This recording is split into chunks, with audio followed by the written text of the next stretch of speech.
ஒரு ஃபித்னா மற்ற ஃபித்னாவை சிம்பிள் ஆக்கிவிடும். முன்னைய ஃபித்னாவை பின்னால் வரக்கூடிய ஃபித்னா சாதாரணமாக்கிவிடும் என்று சொல்கிறார். இன்னும் ஒரு ஹதீஸிலே சொன்னார்கள், ஃபித்னாக்கள் தமூஜு கமௌஜில் பஹர், கடல் அலை வீசுவது போல ஃபித்னாக்கள் அதிகமாக வர ஆரம்பிக்கும் என்று சொன்னார்கள். இப்ப ஃபித்னாக்கள் நிறைய வரும். ஒரு மூமின் இந்த ஃபித்னாக்களை பார்த்து தன்னுடைய நெத்தியை சுருக்குவார். இவ்வளவு நடக்கிறதே என்று ஆச்சரியமாக பார்ப்பார். அதனுடைய நத்தீஜா என்ன என்றால், யுஸ்பிஹு ரஜுலு முஃமினன் வ யும்சி காஃபிரா. ஒரு மனிதன் காலையில் முஃமினாக இருப்பான், சுப்ஹானல்லாஹ். மாலையாகும் போது அவன் காஃபிராக மாறிவிடுவான். அந்த அளவுக்கு ஃபித்னாக்கள் வெளிப்படும் என்று நபிகள் நாயகம் ஸல்லல்லாஹு அலைஹி வஸல்லம் அவர்கள் சொல்கிறார். இந்த ஃபித்னாவுடைய தன்மை என்னவென்றால், உள்ளத்தை அட்டாக் பண்ணுவது. உள்ளத்தை தான் ஃபித்னாக்கள் பாதிக்கும். துஉரதுல் ஃபிதனு அலல் குலூபி கல் ஹஸீரி ஊதன் ஊதா. ஒரு பாய் பின்னும் போது பாய்க்கு யூஸ் பண்ற பன் ஒவ்வொரு பன்னாக வைப்பார்கள். அதுபோல உள்ளங்களுக்கு ஃபித்னாக்கள் எடுத்து காண்பிக்கப்பட்டு கொண்டே இருக்கும். ஃபஅய்யு கல்பின் உஷ்ரிபஹா நுக்கித ஃபீஹி நுக்தத்துன் சௌதா. எந்த உள்ளம் அந்த ஃபித்னாவை அப்சர்வ் பண்ணி கொள்கிறதோ, உள்வாங்கிக் கொள்கிறதோ, அந்த உள்ளத்தில் ஒரு கருப்பு புள்ளி போடப்படும். ஒவ்வொரு ஃபித்னாவாக உள்வாங்க அந்த உள்ளத்தில் கருப்பு புள்ளிகள் கூடிக்கொண்டே இருக்கும். இறுதியிலே அந்த உள்ளத்தின் நிலைமை எப்படி மாறும்? முழுமையாக பிளாக் ஆகிடும், கருப்பு. முழுமையாக கருப்பாக மாறினால் அந்த உள்ளத்தின் தன்மை தலைகீழாக கவிழ்த்து வைக்கப்படுகிற ஒரு கப்பை போன்று இருக்கும், ஒரு கிளாஸை போல. தலைகீழாக கவிழ்த்து வைக்கப்பட்டிருக்கிற கிளாஸ், அதற்குள் நீங்கள் எதையும் ஊற்ற முடியாது. அது தலைகீழாக கவிழ்த்து வைக்கப்பட்டு நீங்க மேலே எதை ஊத்தினாலும் உள்ளே போவதில்லை. இதே போல இந்த உள்ளங்கள் இருக்கும். லா தஅரிஃபு மஅரூஃபன் வலா துன்கிரு முன்கரா. அந்த உள்ளத்திற்கு நல்லதும் புரியாது, கெட்டதும் புரியாது. சுப்ஹானல்லாஹ். இப்படி ஏராளமான ஹதீஸ்கள் இந்த குழப்பங்களை பற்றி நமக்கு முன்னறிவிப்பு செய்திருக்கின்றன. நபி ஸல்லல்லாஹு அலைஹி வஸல்லம் அவர்கள் மறுமை நாளினுடைய ஒரு அடையாளமாக அதிகமாக ஃபித்னாக்கள் வெளிப்படும், அதிகமான குழப்பங்கள் வரும் என்று சொல்கிறார்கள். அந்த காலம் எது என்பதிலே ஆரம்ப காலத்திலிருந்து இஸ்லாமிய அறிஞர்கள் மத்தியில் கருத்து வேறுபாடுகள் இருக்கின்றன. பெரும்பாலும் ஒவ்வொரு காலத்தில் வாழ்ந்த அறிஞர்களும் இந்த காலம்தான் அந்த ஃபித்னாவுடைய ஜமான் என்று எண்ணக்கூடிய அளவுக்குத்தான் ஃபித்னாக்களை அவர்கள் பார்த்திருந்தார்கள். அன்புள்ள சகோதர சகோதரிகளை, இன்று நாம் வாழக்கூடிய காலத்தில் ஒரு 40 வயதை தாண்டிய ஒருவர், அவருக்கு ஒரு 5 வயதாக அல்லது ஒரு 10 வயதாக இருக்கும் போது, ஒரு 25-30 வருடங்களுக்கு முன்னால் இந்த உலகத்தின் நிலைமையை அவர் பார்த்தால், இன்று உலகம் தலைகீழாக மாறியிருப்பதை அவரால் உணர முடியும். ஒரு 25 வருடங்களுக்கு முன்னால் இந்த உலகம் எப்படி இருந்தது என்று சென்று பாருங்கள். ஒரு 30 வருடங்களுக்கு முன்னால் 2000 ஆரம்ப பகுதி, அப்போதான் இந்த மொபைல் போன்கள் ஒரு அளவு ரீச் ஆகல. அப்போ ஒரு சகோதரர் சொல்கிறார், நான் ஒரு சிம் எடுக்கிறதுக்காக 10,000 ரியால் டிபாசிட் பண்ணேன்னு சொன்னார். ஒரு சிம் வாங்குறதுக்கு 10,000 ரியால் டிபாசிட் பண்ணி தான் அவர் ஒரு சிம் வாங்கியிருக்கிறார். இது நான் 2000ஆம் ஆண்டு அவரை சந்திக்கிற போது அவர் சொன்ன செய்தி. இன்று, அதாவது நேற்று, ஒரு மோலிலே அசீசியாவில் சும்மா போய் கேட்டோம், சிம் கிடைக்குமாண்டு. சிம் தாராங்க 20 ரியால். அந்த 20 ரியால் சிம்முக்கு 3 GB internet free, 1 GB social media free, 250 local minutes free. ஒரு வருடத்திற்கு முன்னால் என்ன நிலைமைன்னா, அந்த சிம் ஆக்டிவ் ஆகிறதுக்கு டைம் எடுக்கும். நமக்கு சிம்ம தந்து அடுத்த செகண்ட் ஆக்டிவ் ஆகிவிட்டது. எப்படி மாற்றம் என்று பாருங்கள். உலகத்தை நம்முடைய கைக்குள் கொண்டு வருவது, முதல்ல சொன்னாங்க குளோபலைசேஷன் என்று சொல்லி. குளோபலைசேஷன் என்று சொன்னால் உலகமயமாக்கல் அல்லது பூகோளமயமாக்கல் என்று தமிழில் சொல்லுவார்கள். அவங்களோட கான்செப்ட் எப்படி இருந்துச்சுன்னா, உலகம் ஒரு கிராமம் என்று ஃபர்ஸ்ட் சொன்னார்கள். உலகம் ஒரு கிராமம், முழு உலகத்தையும் ஒரு கிராமமாக ஆக்குவது. அதுக்கு பிறகு சொன்னார்கள் உலகம் என்பது ஒரு ரூம் என்றார்கள். ஒரு ரூமுக்குள்ள உலகத்தை கொண்டு வரது. பிறகு சொன்னார்கள் உலகத்தை கைக்குள் கொண்டு வருவது என்று சொன்னார்கள். இன்றைக்கு அந்த கடைசி கட்டத்துக்குள்ள வந்துட்டோம், ஏஐ. இப்ப எல்லாருக்கும் இப்போ குழப்பம், பெரிய குழப்பம். என்ன இந்த வீடியோ ஒரிஜினலா ஏஐயா? எதையுமே நமக்கு எடுத்த உடனே நம்ப முடியாத ஒரு சூழ்நிலைக்கு வந்து விட்டோம். என்னுடைய ஒரு ஒரு என்னது கெஸிங், இன்னும் ஒரு வெரி ஷார்ட் பீரியட்ல இன்ஷா அல்லாஹ் எல்லோரும் போனை கையில் எடுக்க பயப்படுவார்கள். அல்லது அவர்கள் வீட்டை போன் இருந்தால் அவர்கள் இரிட்டேட் ஆகி ஸ்ட்ரெஸ் ஆகி அந்த போன்களை உடைப்பார்கள் இன்ஷா அல்லாஹ். இப்போதே நாம் ஒரு சுதந்திர கைதியாகத்தான் வாழ்ந்து கொண்டிருக்கிறோம். போன் விஷயத்தில், டிவைஸ் உடைய விஷயத்தில் ஒரு சுதந்திர கைதி. என்ன சுதந்திர கைதி? நம்முடைய போன் ஐபோன் என்றால் லட்சக்கணக்கில் கொடுத்து வாங்கியிருக்கிறோம். ஆனால் அந்த போன் நம்மை காட்டி கொடுத்து கொண்டிருக்கிறது. நம்ம காசு கொடுத்து வாங்கின போன் நம்மை காட்டி கொடுத்து கொண்டிருக்கிறது. நம்மை அறியாமல் நம்முடைய தகவல்களை அந்த போனுக்கு நாம் கொடுத்து கொண்டிருக்கிறோம். இந்த ChatGPT அதான் ஃபேமஸா எல்லாருக்கும் தெரிஞ்ச ஒரு ஏஐ டூல். அதுல நான் ஒரு லெட்டர் எழுத வேண்டும் ஒரு எம்பசிக்கு. சும்மா கேட்கிறேன். எப்படி கேட்டேன்னு சொன்னால், எனக்கு இந்த எம்பசிக்கு விசா கேட்டு நான் ஒரு லெட்டர் எழுத வேண்டும், ஒரு மாடல் லெட்டர் எழுதி கொடுங்கள் என்று கேட்டவுடன் அந்த லெட்டர் ஆரம்பிக்கிறது நான் இன்னார், என்னுடைய முழு பெயரை சொல்லி, என்னுடைய பாஸ்போர்ட் நம்பரை சொல்லி, என்னுடைய தற்போதைய தொழிலை சொல்லி, என்னுடைய வீட்டு அட்ரஸை சொல்லி, முழுமையாக ஒரு ஒன்றும் தேவை அப்படியே பிரிண்ட் எடுக்கக்கூடிய அளவுக்கு லெட்டர் ரெடியா வந்துச்சு. எனக்கு ஆச்சரியம் போய், இந்த தகவல் எப்படி போனது? எந்த அளவுக்கு என்றால், நான் ஒரு நாட்டில் ஒரு ஐடி வச்சிருக்கிறேன், அந்த ஐடி நம்பரை கூட சொல்லு அந்த கடிதத்தில். இப்ப இது நம்மை சுதந்திர கைதியாக இந்த போன் மாற்றி விட்டது. சுதந்திரமாக தெரிகிறோம், ஆனால் கைதிகள். இப்ப நமக்கு ஒன்றும் தெரியா. நான் சொல்றேன், இந்த 50 வயசுக்கு மேல் உள்ளவங்க வேறொரு யுகத்தில் நம்ம வாழ்ந்து கொண்டிருக்கிறோம். நமக்கு ஐபோன்ன்றது ஒரு பெருமைக்காக நம்ம ஐபோன் எடுக்கிறோமே தவிர ஐபோனுக்குள்ள என்ன இருக்குன்றது நமக்கு தெரியாது. ஆனா நம்முடைய 5 வயது 10 வயது பையனுக்கு ஐபோனை ஃபுல்லா தெரியும். அவன் விரும்பினா ஏதோ மர்ச் பண்ணிடுறான், அவன் போன்ல நம்ம பார்க்கிற அவளையும் அவன் பார்ப்பான். இப்படியான ஃபித்னாவினுடைய உச்சகட்டத்திற்கு நம்ம கிட்டத்தட்ட வந்து விட்டது போன்ற ஒரு ஃபீலிங் இருக்கிறது. இப்ப ஃபித்னாக்கள் நம்முடைய உள்ளத்திற்கு எடுத்து காண்பிக்கப்படும். ஃபித்னாக்களை உள்ளம் உள்வாங்க உள்ளத்தில் கருப்பு டாட்ஸ், கருப்பு புள்ளிகள் போடப்படும்.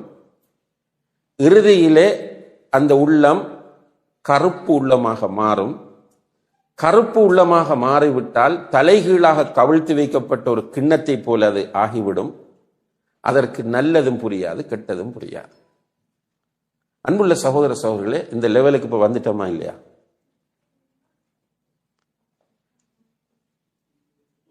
நீங்கள் பெற்ற பிள்ளைகள், உங்களோட பிள்ளைக்கு நீங்க அட்வைஸ் பண்ணி பண்ணி பண்ணி பார்த்து முடியாம கடைசியில் எங்க கூட்டு போறீங்க? கவுன்சிலிங். உள்ள கேட்கிறான்ல, நல்லதும் புரியுதில்லை, கெட்டதும் புரியுதில்லை. சுப்ஹானல்லாஹ். நம்ம மகர் கொடுத்து ஹலாலா முடிச்ச நம்மட மனைவி அல்லாஹ் குர்ஆன்ல டீல் பண்ண சொல்லான். எப்படி? வல்லாத்தி தகாஃபூன நுஷூஸஹுன்ன ஃபஇதூஹுன்ன. சுப்ஹானல்லாஹ். உங்களுடைய வைஃப்ஸ் உங்களுக்கு கட்டுப்பட மறுத்தால் அல்லது கட்டுப்படாமல் போகிறார்கள் என்று நீங்கள் பயந்தால் அவர்களுக்கு நீங்கள் கவுன்சிலிங் செய்யுங்கள். அப்படித்தான் அல்லாஹ் குர்ஆன்ல சொல்றான், ஃபஇதுஹுன்ன. ஆனா இப்ப எங்க கொண்டு போய் நிறுத்துறோம் வைஃபை? கவுன்சிலர். எப்ப கேள்விப்பட்டோம் இந்த கவுன்சிலிங்ன்ற வார்த்தையை? 2000 பிறகுதான். நமக்கு முதல்ல எல்லாம் தெரியாது, கவுன்சிலிங்ன்ற வார்த்தையே தெரியாது. நம்ம கிராமங்கள்ல எங்களோட ஊர்ல எல்லாம் என்ன சொல்லுவாங்கண்டா, சின்ன மிஸ் அண்டர்ஸ்டாண்டிங் வரும் ஹஸ்பண்டுக்கும் ஒய்ஃபுக்கும் இடையில. மிஸ் அண்டர்ஸ்டாண்டிங் வந்தால் ஹஸ்பண்ட் என்ன செய்வார்னா வீட்டை விட்டு போயிடுவார். வீட்டை விட்டு போய் அவர் பேரண்ட்ஸுடைய வீட்டுக்கு அவர் போனா அங்க கணக்கெடுக்கவே மாட்டான். இங்க ஒய்ஃபோட வீட்டிலையும் அவரை தேட மாட்டான். இவர் ஒரு நாள் 2 நாள் இருந்து பார்த்துட்டு அவராக திரும்ப ரிட்டர்ன் வருவாராம். உள்ள போறதுக்கு சின்ன ஒரு ஈகோ தடையா இருக்கு. அந்த நேரம் இந்த எங்கட கிராமங்கள்ல எல்லாம் கல்லால கட்டப்பட்ட மதில்கள் கிடையாது, ஓலைகளால செய்யப்பட்ட வேலிகள், தகடுகள் இருக்கும், டின்ஷீட். இவர் அந்த வேலியில் அவர் விழுவார். சும்மா வந்தவர் திடீர்னு வேலியில விழுந்து சத்தம் போடுவார், என்ன தள்ளாதீங்க, என்ன விடுங்க, நான் போறேன். அவராக போய் தனிய போய் வேலியில விழுந்து இப்படி சொல்லிட்டு வீட்டுக்குள்ள போவார். நம்ம போய் பிரிஞ்சுட்டு போகும்னு போனா விடுறாங்கல்ல, என்ன செய்ய, வர வேண்டிய சூழ்நிலை வந்து மறந்துடுவாங்க. இப்ப என்ன நடக்குது என்றால், எல்லோருக்கும் தெரியும், நம்ம எல்லோருமே அனுபவிக்கிற சோதனை தான், குழப்பம் தான். என்ன, திருமணம் முடிச்சு ஒரு சில நிறைய கேசஸ் நம்ம பார்க்கிறோம். ஜின் பிடிச்சிட்டு ஒரு பிள்ளைக்கு திருமணம் முடிச்சு 1 வீக்ல ஜின். என்ன பண்றதுன்னு கேட்கிறாங்க. அப்ப நம்ம உட்கார்ந்து அந்த பிள்ளையோட பேசினா அதுக்கு ஜின் அல்ல, மொபைல் பிரச்சனை. ஜின் அல்ல, மொபைல். இந்த மொபைல பார்த்தால் இவர் மெசேஜ் அனுப்புறார், பழைய அவருடைய கேர்ள் ஃப்ரெண்டுக்கோ அல்லது ஒரு காதலிக்கோ மெசேஜ் அனுப்புறார், திருமணம் முடிச்சுட்டு நான் உன்னை மறக்க முடியல. அந்த மெசேஜை பார்க்க அவளுக்கு தெரியும். நம்ம நினைக்கிறோம், இப்போ நம்மளோட போனை நம்மளோட ஒய்ஃப் மாதிரி என்ன பண்றாங்கன்னு சொன்னா, வாட்ஸ்அப்ல நம்மள டவுட் வந்துட்டுன்னா வாட்ஸ்அப் அவங்க மர்ஜ் பண்ணி வச்சிடறாங்க, நமக்கு வர மெசேஜ் அவங்களுக்கும் போகுது. அப்போ இவர் சொல்றார், இந்த என்னுடைய மனைவியோடு நான் வாழும்போது உன்னுடைய நினைவாகத்தான் இருக்கின்ற, அந்த பொண்ணுக்கு அதை ஜீரணிக்க முடியல. இப்ப அது கவலையில் உட்கார்ந்துட்டு பேசுதில்லை, சிரிக்குதில்லை, அந்த புள்ள ஒழுங்கா சாப்பிடுதில்லை, தூங்கல்ல. இப்ப ஃபெமிலியாக்கள் என்ன முடிவு எடுக்கிறாங்க? ஜின் பிடிச்சிருக்கு, சூனியம் செய்யப்பட்டிருக்கிறது. சுப்ஹானல்லாஹ். நம்மளே நமக்கு நம்பிக்கை இல்லை சகோதர சகோதரிகளே. நான் சொல்ற இந்த வார்த்தையை நீங்க புரியுவீங்கன்னு நினைக்கிறேன். நம்மையே நம்மளால் நம்ப முடியாத ஒரு நிலைக்கு உலகம் மாறிவிட்டது. மாஷா அல்லாஹ், பயான் கேட்கிறோம். அப்படி பயான் கேட்டுட்டு இருக்கும்போது ஒரு இன்ட்ரெஸ்டிங் வருது, நியத்து வைக்கிறோம். உதாரணமாக ஷேக் அஸ்மி சொன்னாங்க, ரமலானை வரவேற்போம் என்கிற தலைப்பில் இப்படி இன்ஷா அல்லாஹ் இந்த ரமலான்ல நான் அப்படி இப்படி செய்யணும், இன்ஷா அல்லாஹ் குர்ஆனை ஒரு தடவையாவது ஓதி முடிக்க வேண்டும், தர்ஜமா படிக்க வேண்டும், கியாமுல் லைல் ஈடுபட வேண்டும், தௌபா செய்ய வேண்டும். அப்படி ஒரு நியத்து இருக்கும் நமக்கு. இருந்துட்டு அப்படி எல்லாரும் பயான் முடிஞ்சதுக்கு பிறகு போகும்போது, நீண்ட நாளைக்கு பிறகு அல்லது சந்திச்சு பேசிட்டு இருந்துட்டு குடும்ப பிரச்சனைகள் மற்ற எல்லாம் பேசிட்டு என்ன தலைப்பில் அஸ்மி மௌலவி பேசினார்ன்றதே நமக்கு ஞாபகம் இல்லை. நான் சொல்றது ரியலா இல்லையா? ஏன், நான் சில விஷயங்களை பிராக்டிக்கலாக செய்து காட்டுவேன். அப்ப சில இஜ்திமாக்கள் வைப்பார்கள், 4-5 பயான்கள் நடக்கும். கடைசி பயானா நமக்கு வந்தா நான் கேட்போம், ஃபர்ஸ்ட் பயான் பண்ணது யாருண்டு. ஒரு நல்ல மௌலவி, நல்ல ஃபெட்டான மௌலவின்னு சொல்லுவாங்களே, ஒரு பேரை சொல்லியிருப்பாங்க, இவர் இன்னார் இந்த மதரசாவில் ஓதியவர், இது அதெல்லாம் நம்மளோட மண்டையிலிருந்து போயிடும். டேக் ஹோம் மெசேஜ் பயான்ல இருந்து நம்ம இதுக்கு வரேன்டா, டேக் ஹோம் மெசேஜ் கொஞ்சம் இதை கொண்டு போகணும். அதுக்கு தான் பயானுக்கு போறது. நம்ம என்ன டேக் ஹோம் மெசேஜ் விட்ட கொண்டு போறோம்? இப்ப உள்ள சூழல் நான் நம்மண்டு உங்களை மட்டும் கேட்கல, உலகத்தில் உள்ள எல்லா முஸ்லிம்களையும் பார்த்து கேட்கிறேன். ஒரு ஹொத்துபா, அந்த ஹொத்துபாவில் இருந்து நம்ம வீட்டுக்கு கொண்டு செல்லக்கூடிய மெசேஜ் என்ன? ஒரு பயான், ஒரு நசீஹா, அதிலிருந்து வீட்டுக்கு கொண்டு செல்லக்கூடிய மெசேஜ் என்ன? ஒரு இஜ்திமா, அந்த இஜ்திமாவிலிருந்து நம்ம வீட்டுக்கு கொண்டு செல்லக்கூடிய டேக் ஹோம் மெசேஜ் என்ன கொண்டு போறோம்? யாராவது போய் இந்த பயான்ல இருக்கிறாங்க ஒரு சிலர், நான் கேட்கறது பரவலாக, இந்த பயான்ல உள்ள நல்ல விஷயங்கள் எடுத்துட்டு போய் வைஃப் வரல, பிள்ளைகள் வரல, உட்கார்ந்து இன்றைக்கு இதை பேசினாங்க, இன்ஷா அல்லாஹ் இந்த ரமலான்ல நம்ம இப்படி பிராக்டிஸ் பண்ணுவோமா, அப்படியெல்லாம் இருக்காது. ஊர்ல சரி வெளிநாட்டுக்கு வந்தாலும் சரி, என்ன டேக் ஹோம் மெசேஜ் என்றால் 3 மௌலவிகள் பேசியிருப்பார்கள். இதுல யார் ஒருவர் ஒரு சின்ன தவறு விட்டாரோ அந்த தவறு மட்டும்தான் டேக் ஹோம் மெசேஜாக இன்று இருக்கிறது என்பதை யாருமே மறுக்க மாட்டோம். அதைத்தான் காலம் முழுக்க போட்டு நம்ம பேசிட்டு இருப்போம். சுப்ஹானல்லாஹ், ஃபித்னாவுடைய தன்மையை பாருங்க. அன்புள்ள சகோதர சகோதரிகளே, ரசூல் ஸல்லல்லாஹு அலைஹி வஸல்லம் அவர்கள் சொன்னார்கள், இன்ன மின் வராஇக்கும் ஐயாம ஸப்ரின். உங்களுக்கு பிறகு, சஹாபாக்கள்கிட்ட சொல்றாங்க, உங்களுக்கு பிறகு பொறுமையோடு இருக்க வேண்டிய காலம் வரும். உங்களுக்கு பிறகு பொறுமையோடு இருக்க வேண்டிய காலம் வரும். அல் முத்தமஸ்ஸிகு ஃபீஹி, அந்த காலத்தில் மார்க்கப்பற்றுடன் வாழ்வது என்பது, அல்லது ஒருவர் மார்க்கப்பற்றுடன் வாழ்கிறார் என்றால் 50 ஷஹீதுகளுடைய நன்மை அவர் பெறுவார் என்று சொன்னார்கள். சஹாபாக்கள் கேட்டார்கள், யா ரசூலுல்லாஹ், 50 ஷஹீத் அவர்களுடைய காலத்தில் உள்ள ஷஹீதுடைய நன்மையா அல்லது எங்களுடைய காலத்தில் உள்ள ஷஹீதுடைய நன்மையான்னு கேட்டாங்க. 2 ஷஹீதுக்கும் வித்தியாசம். ரசூலுல்லாஹி அலைஹி வஸல்லம் காலத்தில் வாழ்ந்த ஷஹீதுகளுடைய நன்மை அது தனி. அப்ப அவர்களுடைய காலத்தில் உள்ள ஷஹீதுடைய நன்மையா அல்லது எங்களுடைய காலத்தில் உள்ள ஷஹீதுகளுடைய நன்மையா என்று கேட்டதற்கு, உங்களுடைய காலத்தில் உள்ள 50 ஷஹீதுகளுடைய நன்மை அவருக்கு கிடைக்கும் என்றார். சஹாபாக்கள் 50 ஷஹீதுக்கு என்ன நன்மை கிடைக்குமோ அந்த நன்மை அந்த காலத்தில் மார்க்கப்பற்றுடன் இருக்கிறவருக்கு கிடைக்கும். இன்னும் ஒரு ரிவாயத்தில் வருது, யத்தி அலன் நாஸி ஸமான் அல் முத்தமஸ்ஸிகு லிதீனிஹி கல் காபிதி அலல் ஜம்ர். ஒரு காலம் வரும், மார்க்கத்தை பின்பற்றி வாழ்வது என்பது கையில் நெருப்பு தணலை வைத்திருப்பது போன்று காணப்படும் என்றார்கள். அல்லாஹ் அக்பர். அன்புள்ள சகோதர சகோதரிகளே, இதை இப்போது நாம் உணர்கிறோமா இல்லையா? நல்ல பயான், மார்க்ஸ் போடுவோம், நிறைய மதிப்பெண் கொடுப்போம், சூப்பர் பயானா மாஷா அல்லாஹ். ஆனா வீட்டில் ஒரு ஃபங்க்ஷன், எந்த அடிப்படையில் அந்த ஃபங்க்ஷன் அமையுது? ஒரு ஆலிம் சாகிட்ட போய், ஒரு மௌலையிட்ட போய், என்னுடைய இந்த ஃபங்க்ஷன் வீட்டில் நிக்காக நடக்க போகிறது, இந்த நிக்காக எப்படி மார்க்க அடிப்படையில் நான் அமைத்துக் கொள்வது? எத்தனை பேர் கேட்கிறாங்க? நல்ல மார்க்க பற்றி தாவா சென்றரோடு தொடர்பு, மாஷா அல்லாஹ், மதரசாக்களுக்கு அன்பளிப்பு, சதகா, நிறைய மார்க்க விஷயங்கள்ல டிஸ்கஷன், ஃபேஸ்புக்ல ஷேரிங் எல்லாம் பண்றாங்க. ஆனால் அந்த திருமணம் நடக்கிற டயத்துல மட்டும் ஒரு பிரேக் மார்க்கத்துக்கு. கேட்டா ஒரு டைம் தானே மகளுக்கு திருமணம். எல்லா விதமான பிதாத்துகள், ஜாஹிலியத்துகள், ஆடம்பரம், வீண்விரயம் அவ்வளவையும் பண்ணி முடிச்சுட்டு தான் அதுக்கப்புறம் திரும்ப ஒரு உம்ராக்கு போய் தௌபா செஞ்சுட்டு அடுத்தது ஸ்டார்ட். நமக்கென்று வரும்போது மட்டும், இந்த காலத்தில் உள்ள நிலைமையை பாருங்க, நமக்கென்று வரும்போது மட்டும் யோசிக்கிறோம், மற்றவனுடைய விஷயத்துல அவசர அவசரமாக முடிவெடுக்கிறோம். அதான் ஒரு அழகான ஒரு வார்த்தையை பார்க்க கிடைத்தது.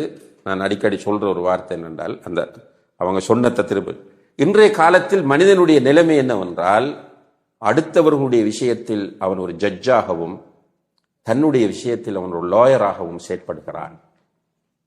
இருக்கா இல்லையா? மற்றவனுக்கு ஃபத்வா கொடுக்கறதுல அவன் வழிகேடு, இவன் அப்படி, இவன்கிட்ட பெருமெறிக்கு, அவன்கிட்ட மோஸ்துதிரிக்கு, அவன்கிட்ட மார்க்கம் இல்லை, அவன்கிட்ட ஜாஹிலியத்திற்கு பட்டியல் போட்டுக்கொண்டு அவன் வட்டியில் ஈடுபடுறான், சூதாட்டத்தில் ஈடுபடுறான், ஹலாலா சம்பாதிக்கிறல்ல, மனைவி பிள்ளைகளுக்கு சரியான ஹக்க கொடுக்கறல்ல, சுபா பட்டியல் இட்டுட்டு போவான். ஆனால் அவனுக்கு என்று ஒன்று வந்தால் நின்று வாதாடுவான். கடைசி வரை அந்த தீர்ப்பு தனக்கு செட் ஆகாது என்பதிலேயே தெளிவாக இருப்பான். எல்லோரும் இப்ப என்ன முடிவு? சகோதர சகோதரிகளே, நல்லா யோசிங்க. இப்ப இந்த ஜித்தாவில் தாவா சென்டர்கள் வர ஆரம்பிச்சு எத்தனை ஒரு 40 வருஷம் இருக்குமா? இப்ப ஒவ்வொருவரும் எவ்வளவு காலமா பயான் கேட்கிறோம், என்ன சேஞ்ச் லைஃப்ல, என்ன மாற்றம்? சும்மா புள்ள கிடைச்ச உடனே அக்கீக்காவை பத்தி கேள்வி கேட்கிறதும், பேர் வைக்கிறதுக்கு ஒரு மௌலவியை தேடுவதும், அதுபோல திருமண நிகழ்வில வந்து அந்த திருமணத்திற்கு ஒரு பயான் பண்ணிட்டு போறதும் இதுவல்ல இஸ்லாம். இதுக்காக நம்ம படைக்கப்படவும் இல்லை. இஸ்லாம் என்பது முழு லைஃப். அதெல்லாம் சொல்றது இஸ்லாம் ஒரு வாழ்க்கை திட்டம், லைஃப் ஸ்டைல். எல்லா இடத்திலையும் இஸ்லாம் இருக்க வேண்டும். சிலர் இன்றைக்கு நம்ம பார்க்கிறோம், நல்ல நீண்ட தாடி ஜுப்பா இல்லாம இருக்கும், ஆனா சுப்ஹானல்லாஹ் மனைவி பிள்ளைகள் விஷயத்துல ஜீரோ, உடன்பிறப்புகள் இரத்த உறவுகள் விஷயத்துல ஜீரோ. நல்ல மார்க்கப்பற்றோடு ஹஜ்ஜிக்கு போய் உம்ராவுக்கு போய் ஹாஜியார் என்ற பேரோட இருப்பார். பிசினஸ் பார்த்தோம்னு சொன்னா பிசினஸ் முழுக்க லா ஹவ்ல வலா குவத்த இல்லா பில்லாஹ் சொல்ல முடியல. சிம்பிளா வட்டி, சாதாரணமாக ஏமாற்று. சிலர் வந்து வேகமாக எப்படி பணம் சம்பாதிக்கிறது, அதுக்காக வேண்டி ட்ரக்ஸ் வியாபாரம் பண்றாங்க ஹாஜியார். நல்ல அடிக்கடி உம்ராவுக்கு ஹஜ்ஜிக்கு போய் வரவர், தஹஜ்ஜத் தொழுறவர். ஏனென்றால் இந்த ஃபித்னா வந்து உள்ளத்தை அப்படியே ஒரு கருப்பு உள்ளங்களாக மாற்றி விட்டன. அல்லாஹ் பாதுகாக்க வேண்டும்.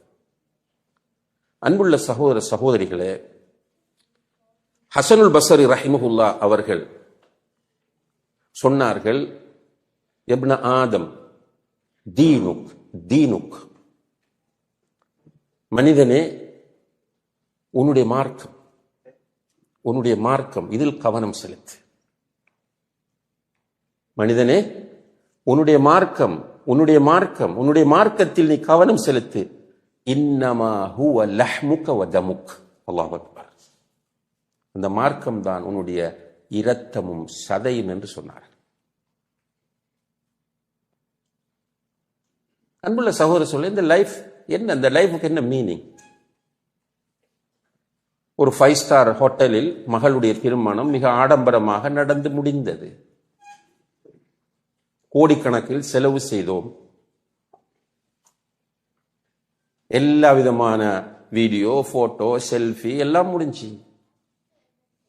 பிறகு ரிசல்ட் என்னன்னு பார்த்தா 2 பேருக்கும் இடையில உடன்பாடு இல்லை, டைவோர்ஸ். பார்க்கிறோமா இல்லையா? என்ன லைஃபுக்கு என்ன மீனிங்? சாப்பிட்டது எங்க, உடுத்தது எங்கே, கட்டிய வீடு எங்கே? சில வீடுகள்ல நான் பார்க்கிறோம், ஒரு சகோதரர் சவுதியா அல்லது ஏதோ ஒரு அரபு நாட்டில் இருந்து சம்பாதிக்கிறார் தொடர்ச்சியாக. தமிழ்நாட்டை சேர்ந்த ஒரு சகோதரர் சம்பாதிச்சு மாஷா அல்லாஹ் 25-30 வருஷத்துக்கு மேல இருந்து உழைத்து உழைத்து உழைத்து ஒரு அழகான வீடு கட்டி, கடைசியாக இன்னும் கொஞ்சம் டைம் எடுத்து அவர் ஒரு வாகனமும் வாங்குகிறார் ஊர்ல. அப்ப திருமணம் முடிப்பதற்கு முதலே வந்து விட்டார். போய் திருமணம் முடித்து கொஞ்ச காலம் வைஃபோட இருந்துட்டு இங்க வந்து சம்பாதிக்கிறார் சம்பாதிக்கிறார் சம்பாதிக்கிறார். அவரோட டார்கெட் என்ன? ஒரு அழகான வீடு கட்டுவது. அல்ஹம்துலில்லாஹ் கட்டி முடித்தார். இன்னும் ஒரு ஆசை வந்தது. என்னது? ஒரு வாகனம் வாங்க வேண்டும். வாங்கி விட்டார். இப்ப முடிவெடுக்கிறார், இன்ஷா அல்லாஹ் இனி ஊருக்கு போய் செட்டில் ஆகுவோம் என்று. மலக்குல் மௌத் அலைஹிஸ்ஸலாம் அதற்கிடையில் வந்து விட்டார். அவருடைய உயிர் பறிக்கப்படுகிறது. ஊரில் உள்ளவர்கள் சொன்னார்கள், ஜனாசாவை ஊருக்கு அனுப்புங்கண்டு. மையத் ஊருக்கு போகிறது. எந்த வாகனத்தில் அவருடைய ஜனாசாவை ஏற்றுவது? அப்ப எல்லாரும் மஷூரா சொன்னார்கள், ஜனாசா கண்டிருக்கிற வாகனத்தை ஹயர் பண்ணும், புது வாகனத்தில் மையத்தை ஏற்ற முடியாதே. அவர் ஜனாசா ஏற்றப்பட்டது ஒரு பழைய வளமையாக ஜனாசா ஏற்றுவதற்கு. அதில் முஸ்லிம் ஜனாசாவும் வரும், முஸ்லிம் அல்லாத ஜனாசாவும் இருக்கு. அந்த ஜனாசா வாகனத்தில் அவருடைய மையத்தை ஏர்போர்ட்டிலிருந்து ஏற்றப்பட்டு வீட்டை கொண்டு வந்த நேரத்தில் புதிய வீட்டில் இல்லாமல் பழைய வீட்டில் குளிப்பாட்டுறதுக்கெல்லாம் வசதி, பழைய வீடு என்று சொல்லி பழைய வீட்டில் வைத்து குளிப்பாட்டி அவருடைய ஜனாசா நல்லடக்கம் செய்யப்பட்டது. இது ரியாலிட்டி, இதுதான் யதார்த்தம். பணம் திமிர்,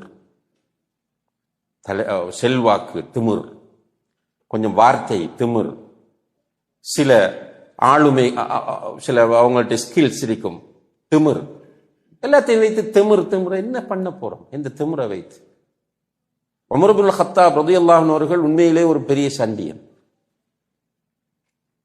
ஜாஹிலிய காலத்தில் இஸ்லாத்தை ஏற்றுக்கொள்வதற்கு முன்னால் உமர் என்றால் உலகமே நடுங்கும். அந்த காலம் திமிர் பிடித்தவர், ஆணவம் பிடித்தவர், எதையும் விட்ரோ பண்ணுவதற்கு அவர் ரெடி இல்லை. இப்படியானவருக்கு அல்லாஹ் ஹிதாயத்தை கொடுத்தான். சுபஹான் அல்லாஹ்.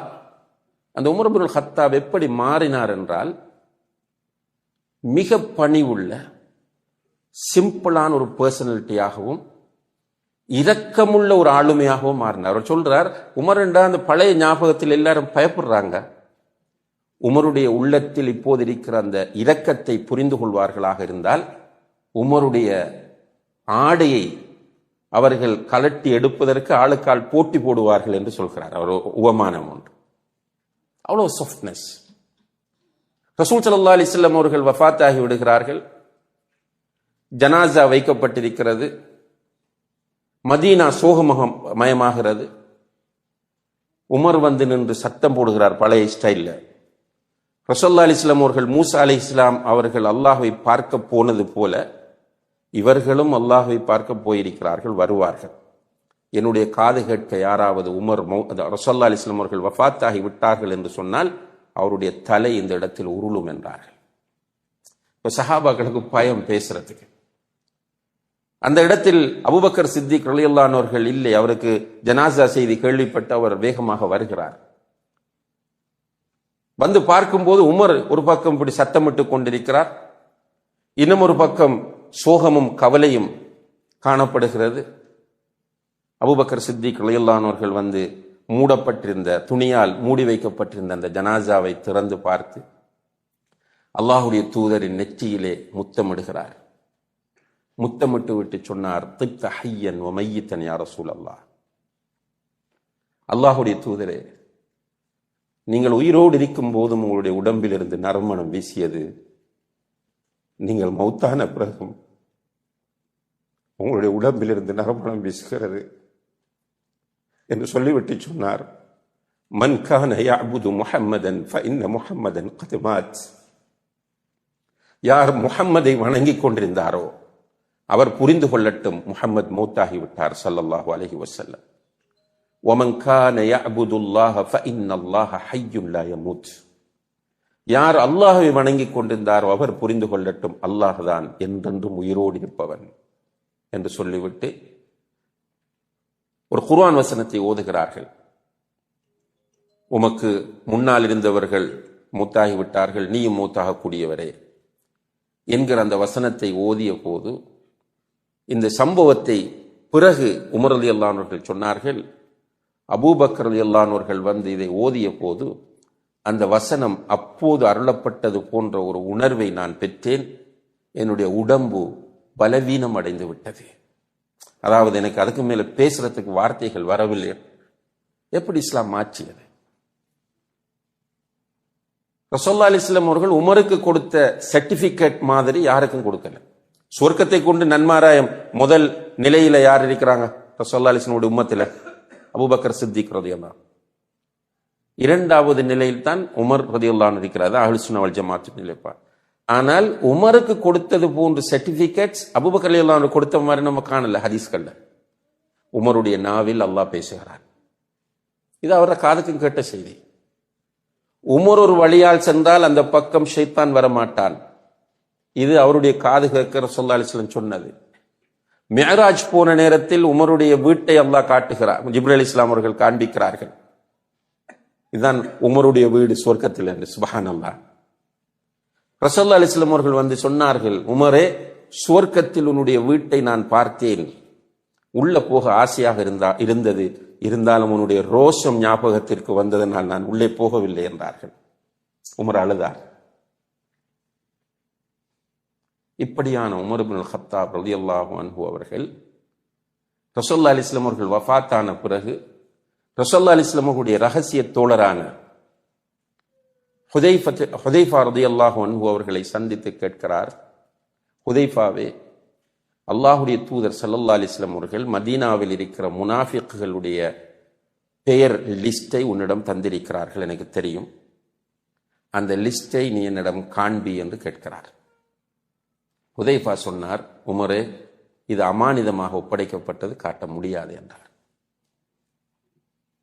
உமர் ரலியல்லாஹு அன்ஹு அவர்கள் சொன்னார்கள், ஹுதைஃபாவே, எனக்கு ஃபுல் லிஸ்ட் வேண்டாம், எனக்கு முழு லிஸ்ட் தேவையில்லை. நம்ம லிஸ்ட் கேட்டு இப்போ எதுக்குண்டா யார் யார் நம்ம மட்டும்தான் பியோர், நம்மளோட மைண்ட் செட் அப்படித்தான் இருக்கு. இப்போது குடும்ப வாழ்க்கையில கூட கணவன் மனைவின்னு எடுத்தா நாம் பெர்ஃபெக்ட், மனைவி தான் ராங்.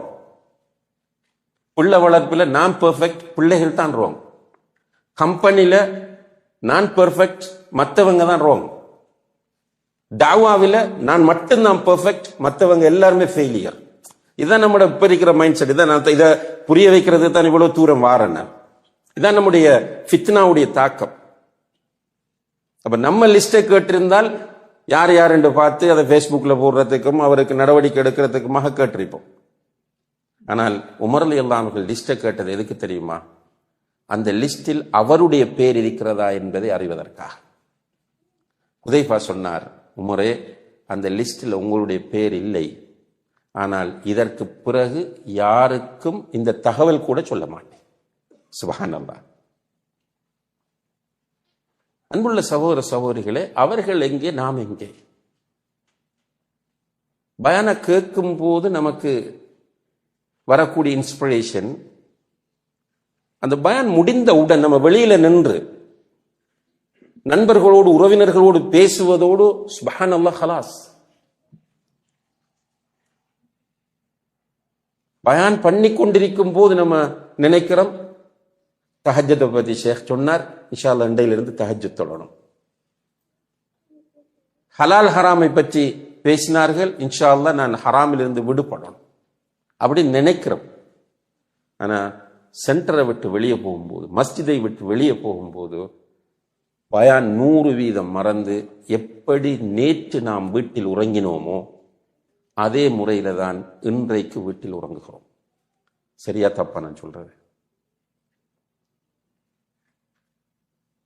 ஃபித்னாக்குள்ள அகப்பட்டு கொண்டிருக்கிறோம், அல்லாஹ் பாதுகாப்பு. ஆனால் இன்னும் ஒரு பக்கம், அன்புள்ள சகோதர சகோதரிகளே, மௌத்தும் நம்மை துரத்தி கொண்டிருக்கிறார். ரசூலுல்லாஹி அலைஹி வஸல்லம் அவர்கள் முன்னறிவிப்பு செய்த விஷயங்கள்ல ஒன்று மௌத்துல் ஃபுஜ்ஆ அல்லது மௌத்துல் ஃபஜ்ஆ என்று சொல்லக்கூடிய திடீர் மரணங்கள் அதிகரிப்பது. திடீர் மௌத்.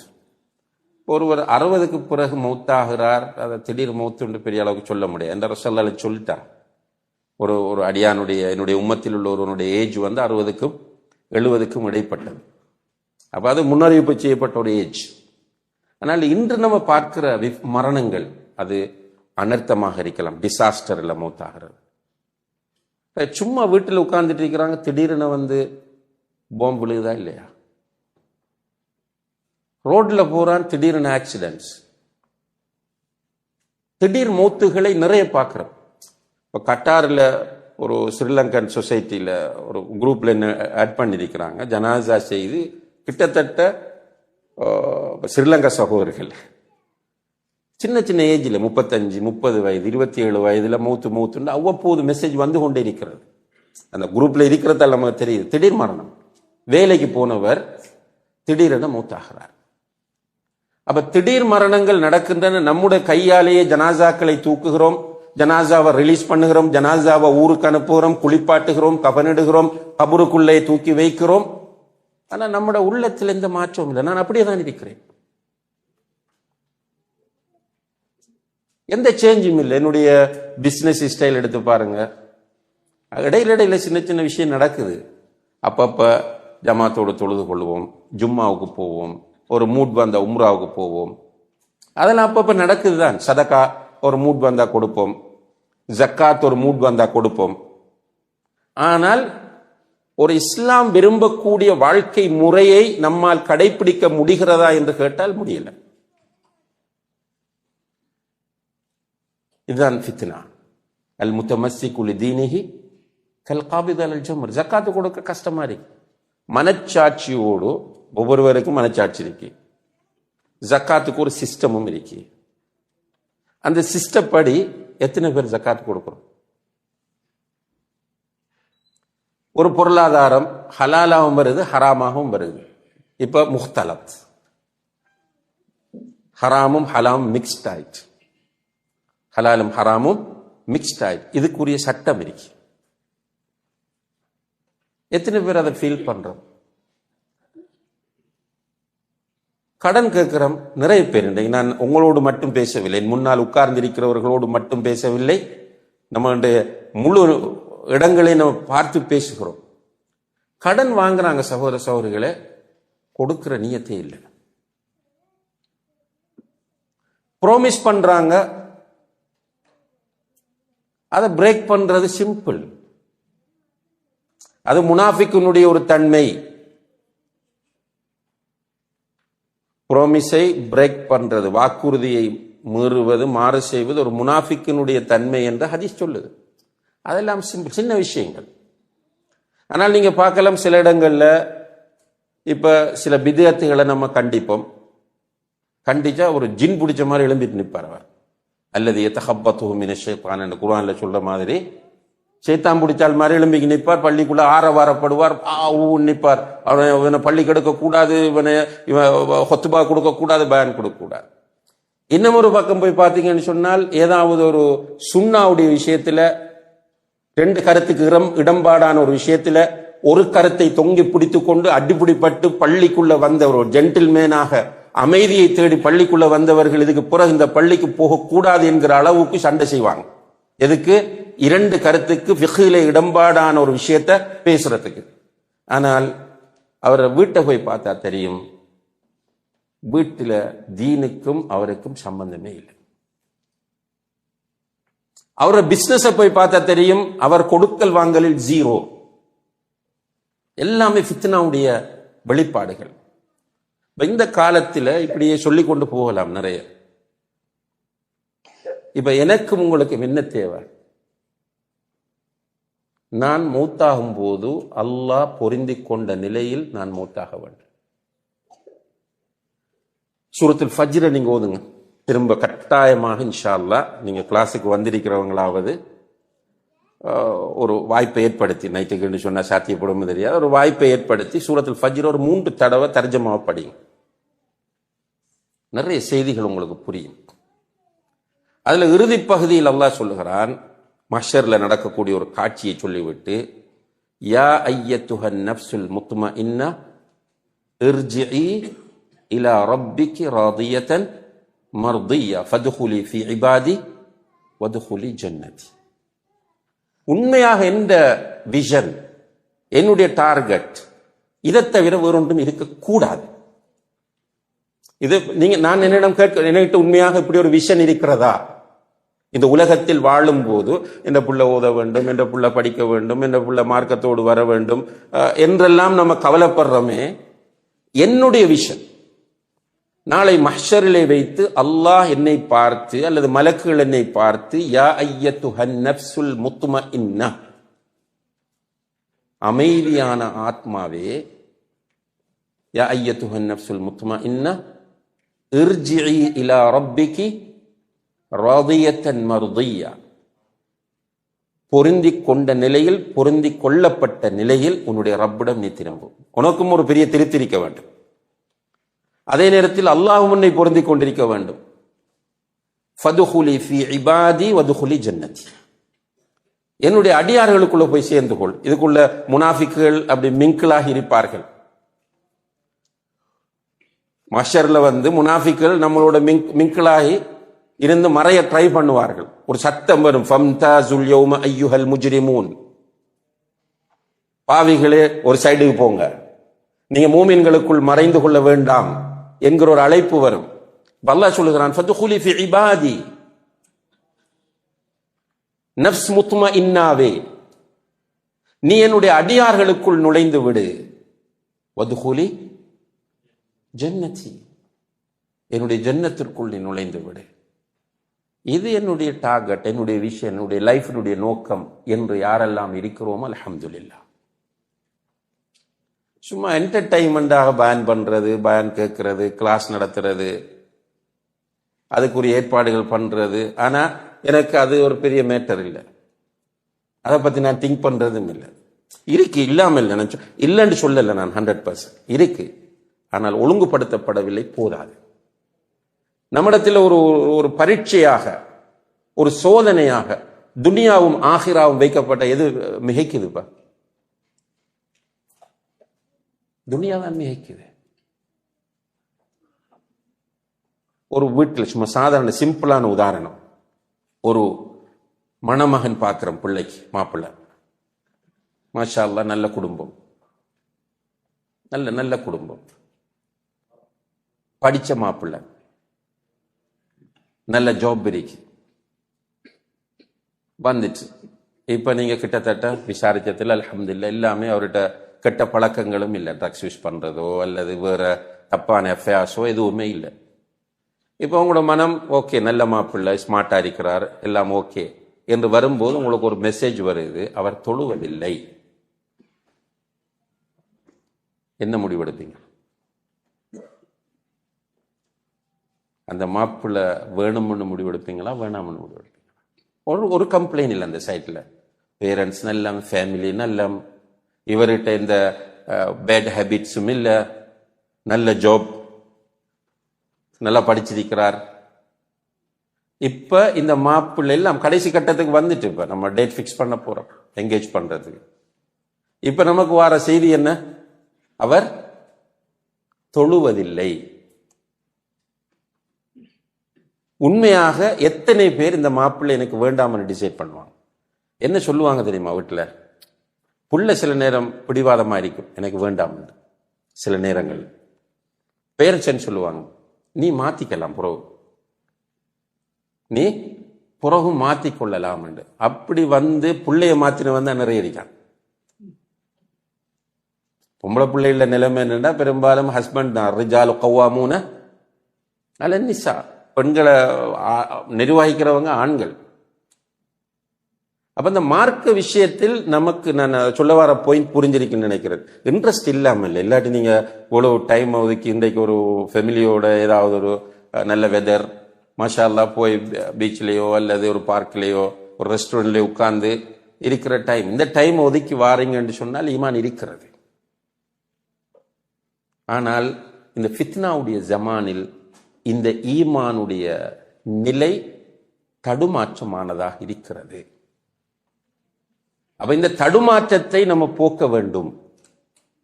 கத்தியில் நடப்பது போல என்று சொல்லுவாங்களே, அப்படி வாழ வேண்டிய ஒரு காலம்.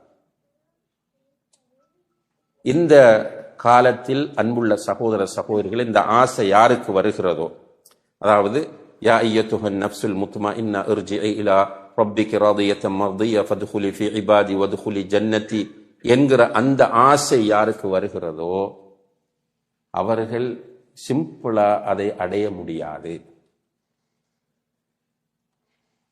அப்படியானவர்களுக்கு நம்ம தரக்கூடிய ஆலோசனை என்னவென்றால், இஸ்லாம் தரக்கூடிய வழிகாட்டல் என்னவென்றால், முதலில் நமக்கு இல்ம் தேவை, மார்க்க அறிவு வேண்டும். மார்க்க அறிவில் முதலிடம் எதுக்கு தர வேண்டும் சொல்லுங்க? அல்லாஹ்வை அறிய வேண்டும். மார்க்க அறிவில் ஃபர்ஸ்டா அல்லாஹ்வை அறிய வேண்டும். நமக்கு தொலை சொல்லி இருக்கிறாங்க, தொழுறவன் யார் என்று தெரியாம தொழுது என்ன செய்ய சொல்றாங்க? நம்ம யாருக்கு தொழுகிறோமோ, யாருக்கு ருக்கு செய்கிறோமோ, யாருக்கு சுஜூது செய்கிறோமோ, அந்த ரப்பை நமக்கு தெரியாது. நீடிக்குமா இது? அதனாலதான் நிறைய தொழுகையாளிகள் தொழுவார்கள் விடுவார்கள், தொழுவார்கள் விடுவார்கள், இமோஷனலாக முடிவெடுத்து தொழுவார்கள், பிறகு விடுவார்கள்.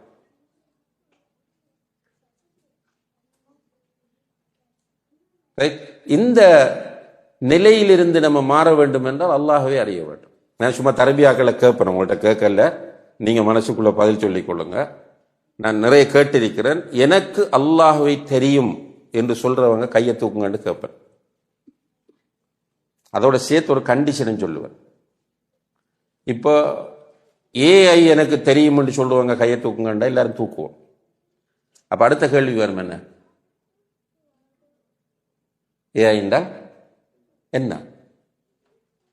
ஆன்சர் இல்லாட்டி தட் மீன்ஸ் அவருக்கு ஏஐ தெரியாது. அல்லாஹ்வை தெரியும்.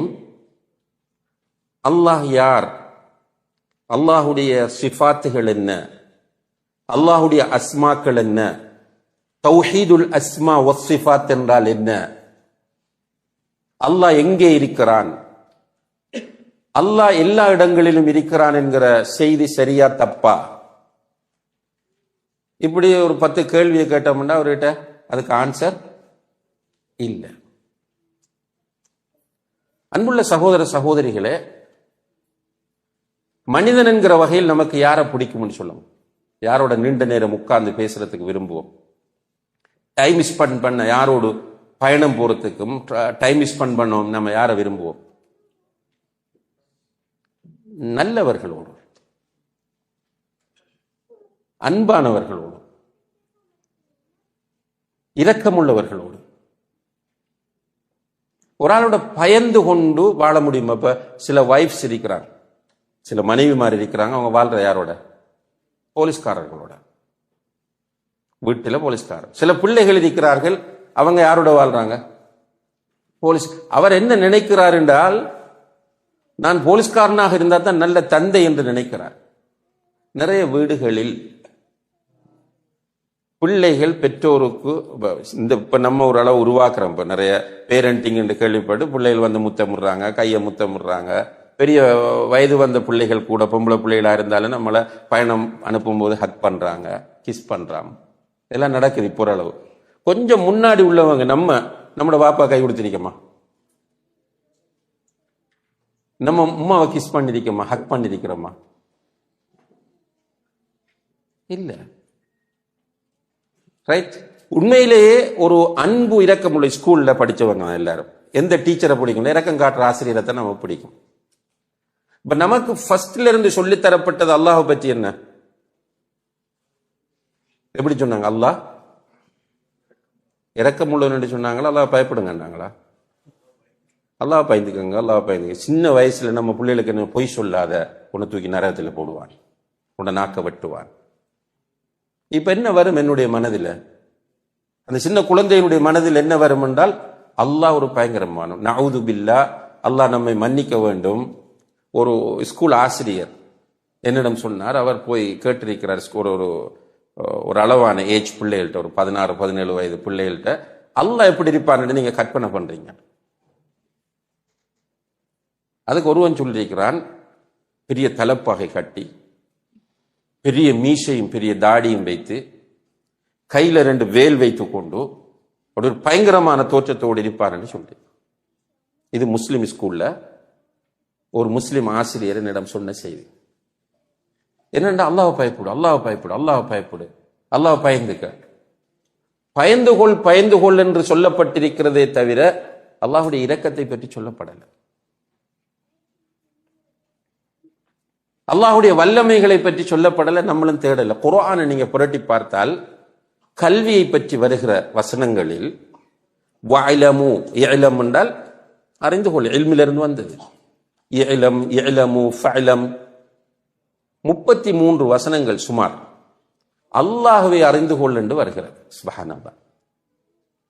அல்லாஹ் தான் வணக்கத்திற்கு தகுதி, ஃபஅலம் அன்னஹு லா இலாஹ இல்லல்லாஹ், வணக்கத்திற்கு தகுதி அல்லாஹ் தான் என்பதை அறிந்து கொள். அல்லாஹ் இரக்கமுள்ளவன் என்பதை அறிந்து கொள். அல்லாஹ் மன்னிக்க கூடியவன் என்பதை அறிந்து கொள். அவரது சுருக்கம் என்னென்றால், அல்லாஹ்வை அறிய வேண்டும். இந்த உலகத்தில் வந்த நபி முஹம்மது ஸல்லல்லாஹு அலைஹி வஸல்லம் மட்டுமா? இல்ல.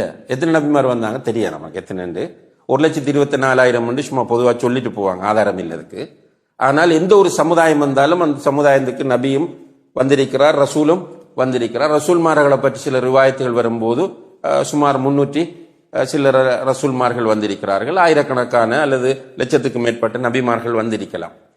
இந்த நபிமார்கள் எல்லோருமே அவர்களுடைய சமுதாயங்களுக்கு, அல்லது ரசூல்மார்கள் எல்லோருமே அவர்களுடைய சமுதாயங்களுக்கு ஃபர்ஸ்டாக எதை போதித்தார்கள்? அல்லாஹ்வை பற்றி தான் சொன்னாங்க.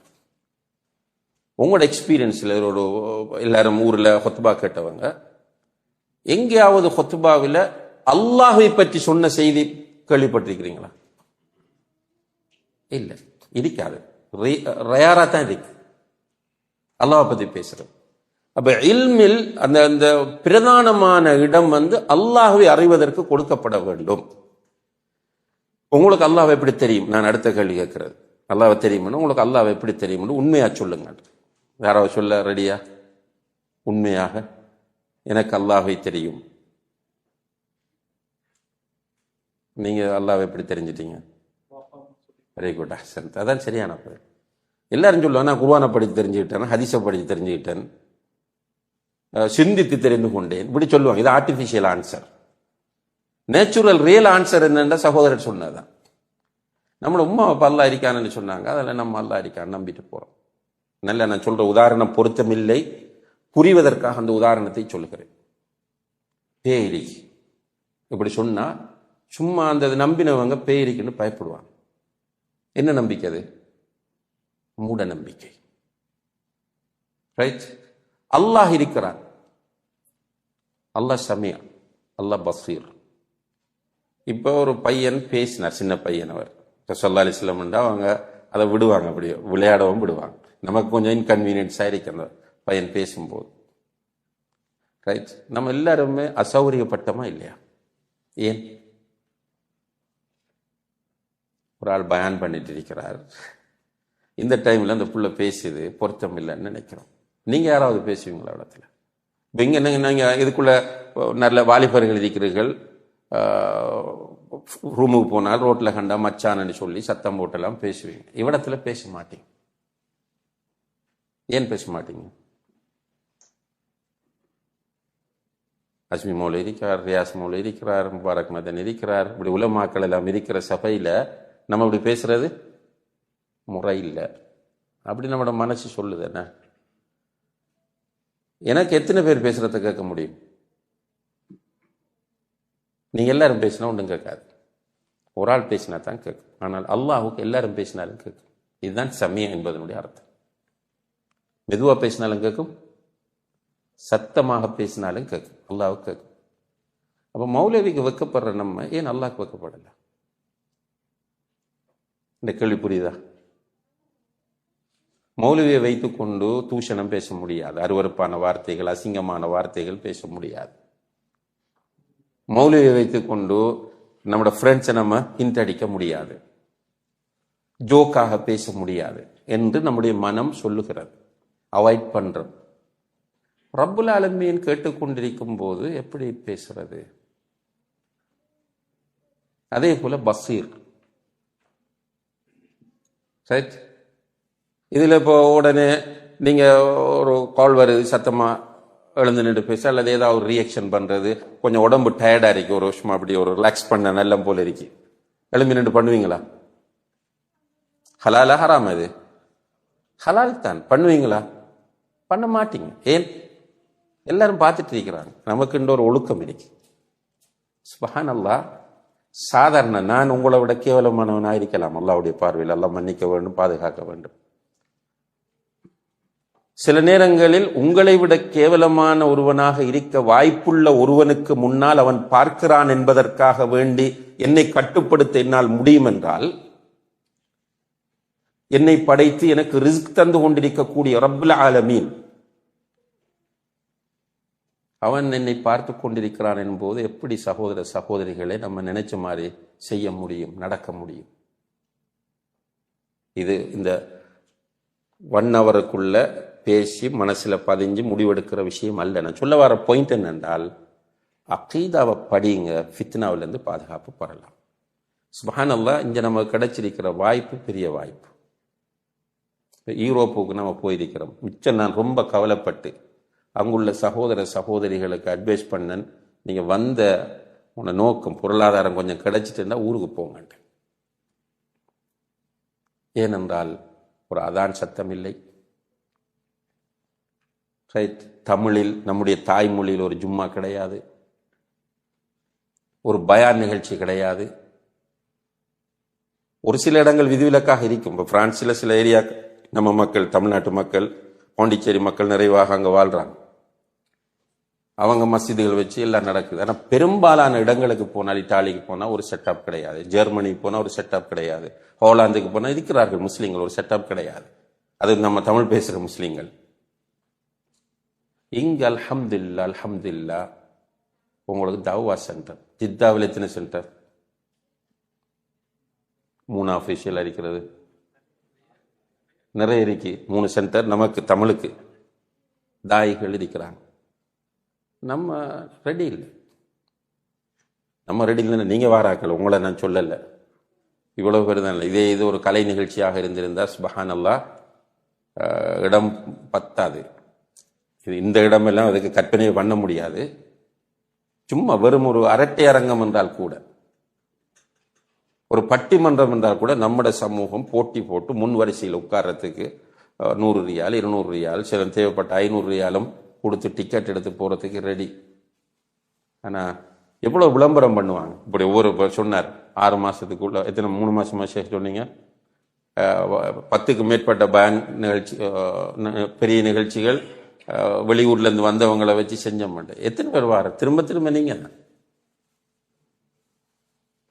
நல்லா யோசிச்சு பாருங்க சகோதரர்களே. திரும்ப திரும்ப வருகிற எனக்கே அல்லாஹ்வை பற்றிய போதிய அறிவு இல்லை என்றால், மார்க்கத்தை பற்றியே அக்கறை இல்லாமல் இருக்கிறவர்களுடைய நிலை என்ன?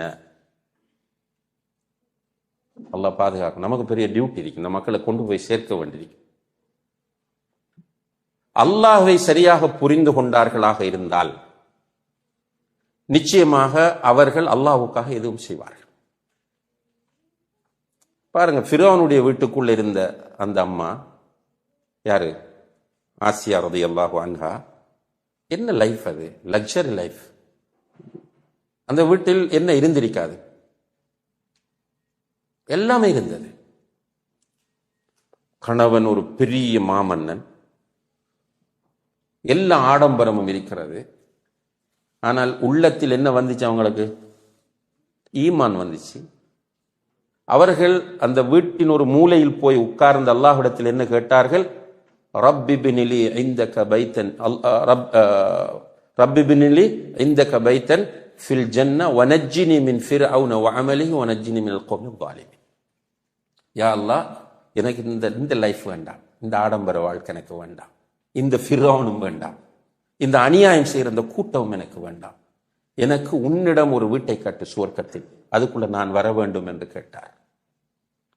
வல்லாஹி, கண்ணியத்திற்குரிய தாய்மார்களே, சகோதர சகோதரிகளே, நம்ம புரிந்து கொள்ள வேண்டும். அல்லாஹ்வை பற்றிய சரியான அறிவு வந்தால் சமுதாயத்தில் மிகப்பெரிய ஒரு மாற்றத்தை நம்ம காணலாம். அப்ப நம்ம தஅவாவில் இதற்கு முதலிடம் கொடுக்க வேண்டும். நம்முடைய இல்மில் முதலிடம் அல்லாஹ்வை அறிவதற்கு கொடுக்க வேண்டும். இதை கொடுத்தோம் என்றால் அடுத்தது என்ன பண்ணுவோம் என்றால் நமக்கு தெரியும். நம்ம வீக்கானவங்க, நம்ம மலக்கு கிடையாது. ரசூலுல்லாஹி அலைஹி வஸல்லம் ஒரு ரியலான மனிதர், சுப்ஹானல்லாஹ், யதார்த்தமான மனிதர். ஒரு நாள் வந்து சொல்றாங்க சஹாபாக்கள்கிட்ட, உங்களுக்கு முன்னால் ஒரு பெண் ஒரு அசிங்கமான கோலத்தில் வந்து உங்களுடைய ஆசை தூண்டப்பட்டால் நீங்கள் உங்களுடைய மனைவியிடம் போங்கள். ஏனென்றால் எந்த பெண்ணை பார்த்து உங்களுடைய ஆசை தூண்டப்பட்டதோ அந்த பெண்ணிடம் இருப்பதுதான் உங்களுடைய மனைவியிடமும் இருக்கிறது, அல்லது உங்களுடைய மனைவியிடம் இருப்பதுதான் அந்த பெண்ணிடமும் இருக்கிறது என்று சொல்லிட்டு சொன்னார்கள். நான் என்னுடைய வைஃப் ஜெய்னபுடைய வீட்டுக்கு போய் வாரன் என்று சொன்னாங்க. சுப்ஹானல்லாஹ். அப்ப ஃபித்னாவுடைய ஜமானில் பாவங்கள் நம்மை உசுப்பும், பாவங்கள் நம்மை அழைக்கும். ஆனால் அல்லாஹ்வை பற்றிய புரிதல் இருக்கும் போது அல்லாஹ் சமீ, அல்லாஹ் பசீர், அல்லாஹ் ரகீப், அல்லாஹ் என்னை கண்காணித்துக் கொண்டிருக்கிறான், பார்த்து கொண்டிருக்கிறான், கேட்டுக் கொண்டிருக்கிறான். இந்த உணர்வு மேலிடும் போது நம்ம அதை தவிர்த்து கொள்ளலாம், நம்மை பாதுகாத்துக் கொள்ளலாம். எனவே இல்முக்கு முக்கியத்துவம் கொடுங்கள். இதிலையும் குறிப்பாக நம்முடைய பிள்ளைகளுடைய அடுத்த காலங்கள் பெரிய டேஞ்சரான காலமாக தெரிகிறது. அல்லாஹு அலம். அல்லாஹ் நினைத்தால் மாற்றியும் விடுவான். ஆனால் லா யஅதி அலன் நாஸி ஸமான் இல்லா வல்லதி பஅதஹு ஷர்ரும் மின், காலம் போக போக மோசமாகிக் கொண்டே போகும் என்று அல்லாஹ்வுடைய தூதர் ஸல்லல்லாஹு அலைஹி வஸல்லம் அவர்கள் சொன்னார்கள். அப்போ பிள்ளைகளுடைய காலம் வெரி டேஞ்சராக தெரிகிறது. எனவே நம்முடைய பிள்ளைகளை மார்க்கத்தை படிக்கிறவர்களாக நாம் மாற்ற வேண்டும்.